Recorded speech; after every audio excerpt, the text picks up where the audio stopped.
Hello, नमस्कार, आदाब, सत श्री अकाल और अस्सलाम वालेकुम। मैं हूं मोहम्मद अहमद काज़मी, लेकर आया हूं आपका पसंदीदा कार्यक्रम ग्लोबल न्यूज़। इस वक्त बड़ी खबर तेहरान से है, जहां ईरान के प्रेसिडेंट सैयद इब्राहिम रईसी ने अफ़गानिस्तान के प्रेसिडेंट अशरफ गनी से कहा है कि इलाके के मुल्कों के हाथों ही इलाके में अमन और सिक्योरिटी की हिफाजत होनी चाहिए।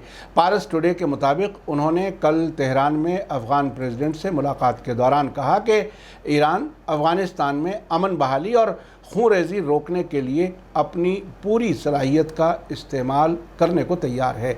उन्होंने कहा कि ईरान और अफ़गानिस्तान के लोगों के बीच मज़हब, कल्चर और बुनियादी तरीक़ों में गहरे ताल्लुकात हैं और तेहरान अफ़गान अवाम के लिए अमन, इज़्ज़त, भलाई और तरक्की का ख्वाहिशमंद है।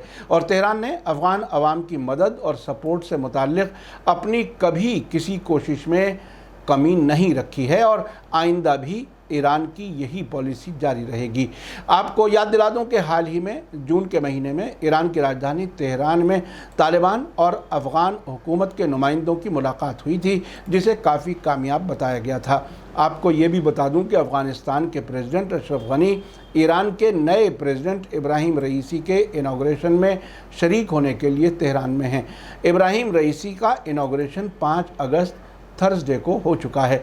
ईरान के नए प्रेसिडेंट इब्राहिम रईसी ने अफ़गानिस्तान में गड़बड़ी और तनाव की वजह गैर मुल्कियों की दखलंदाजी को करार दिया और कहा कि इस बात का यकीन है कि अफ़गानिस्तान में अमरीकी फ़ौजियों की तादाद में कमी के बावजूद अलग अलग रास्तों से इन फ़ौजियों की इख्तलाफ को हवा देने की कोशिशें जारी रहेंगी, इसलिए कि उनका फ़ायदा गड़बड़ी जारी रहने में ही है। ईरान के लीडर्स और मीडिया अमरीकी फ़ौजियों को टेररिस्ट कहते हैं। इसकी वजह यह है कि अमेरिका ने ईरान की फ़ौज में शामिल इस्लामिक रेवोल्यूशनरी गार्ड कोर को टेररिस्ट ऑर्गेनाइजेशन माना हुआ है।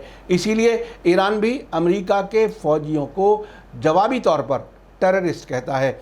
ईरान के प्रेसिडेंट इब्राहिम रईसी ने अफ़गानिस्तान में अमन और स्टेबिलिटी के प्रोसेस में काबुल सरकार के साथ ईरान सरकार के कोऑपरेशन की अहमियत पर जोर दिया और कहा कि ईरान भरपूर मदद करने के लिए तैयार है ताकि अफ़गानिस्तान में परमानेंट अमन कायम हो सके और इस मुल्क की आवाम को दुखों और परेशानियों से छुटकारा मिल सके।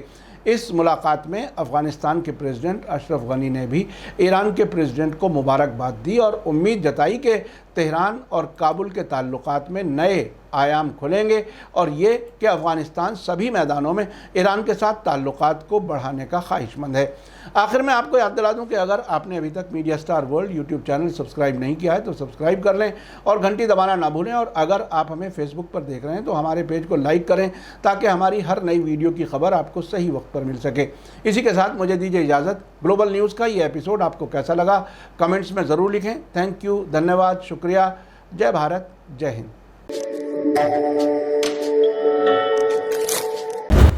मीडिया स्टार वर्ल्ड के और वीडियो देखने के लिए हमारे चैनल को सब्सक्राइब करें और सीधे नोटिफिकेशन पाने के लिए बेल आइकन दबाएं।